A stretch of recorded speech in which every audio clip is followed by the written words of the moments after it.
To live fully is a kind of wonder, but some people go through life wandering through lives and places.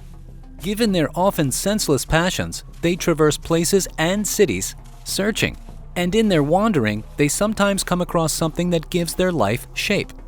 On November 3, 1763, a shepherd walking through the woods stumbled across a body lying in the woods.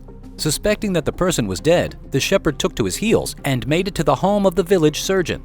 When the surgeon got to where the body was, he confirmed that the man was dead and proceeded to carry out an autopsy.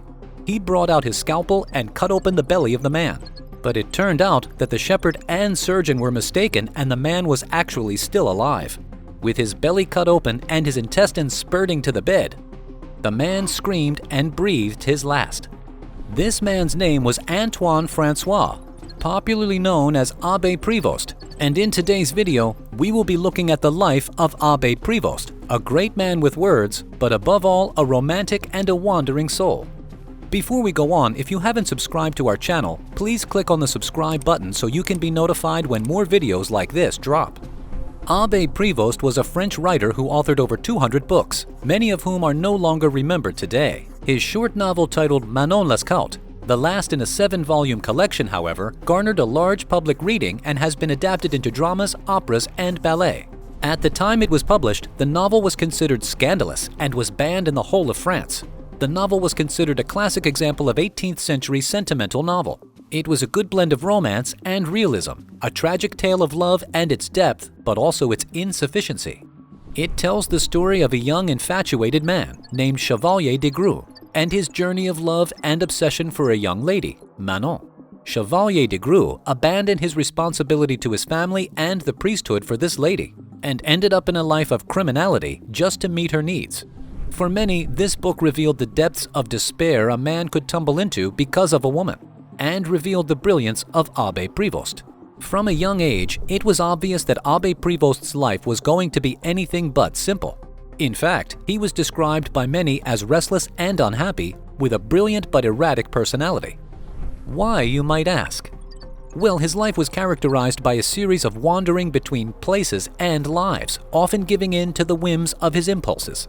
The many lives he wore included being a soldier, a professor of theology, a translator, a writer, and a monk. But it is believed that these many lives and his wandering enriched Abbe Prevost's life and imaginations, which he fleshed into his books and characters. His wandering took him from Paris to England, to the Netherlands, and this wandering formed the quality of most of his characters' lives. There in England and the Netherlands, Abbe Prevost poured himself into his writing many books and short pieces. He also engaged in translating the works of Samuel Richardson from English to French. Unlike many of his French counterparts who had a disdain for England, Abbe Prevost did not share in this sentiment, but instead had an immense love for the city and wrote several books which he hoped would introduce England to the French people and promote an understanding of the country among them. His works are largely regarded to be romantic in nature. In many of his novels, his characters are acquaintances with suffering, to the point where many of them begin to take pleasure in their suffering. Many of his characters also possess a discontent with their lives and existence. They are often slaves to their passions, jumping from profession to profession, city to city. Some take refuge on islands and deserts, contemplating life and death, while some engaging in self-destructive behaviors. In a way, many of these characters lived dead while being alive.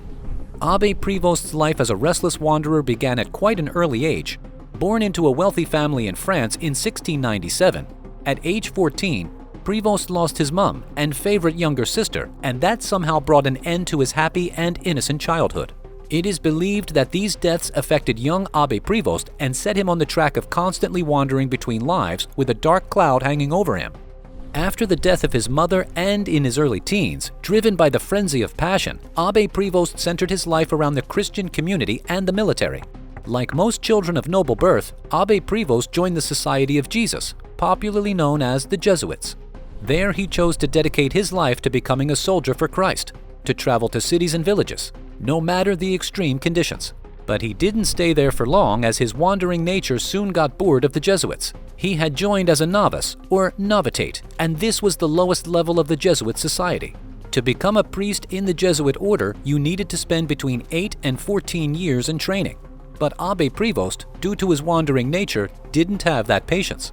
So at age 17, Abbe Prevost left the Jesuits and decided he was going to begin a new life in the military. In the military, he fought in the War of the Spanish Succession and soon believed this was the life for him. But after the war ended, and he was forced to retreat to a life in the barracks, Abbe Prevost's restlessness began again. He got bored of the military and decided he was going to go back to the Jesuits to continue his training. The priests welcomed him, and Abbe Prevost soon settled into the clerical life he had abandoned before. He was attending classes, studying, and doing his best to finish his studies, but soon the restlessness, the pull of passion began again, and he decided he was going to leave and return to the military. Prevost had rejoined the military and fought in the Franco-Spanish War. While in the military, he met several people and made friends with some of them, and due to the origin of his birth and education, he had a seductive elegance. Women loved him, and Prevost, who up until that point had engaged in activities for the benefits of others, began enjoying life for himself. He soon met someone and fell in love, but this love affair didn't work out. The exact details of this love affair is not known, but is shrouded in mystery. However, it is believed to have ended so badly because Prevost once again renounced the world and returned to the church.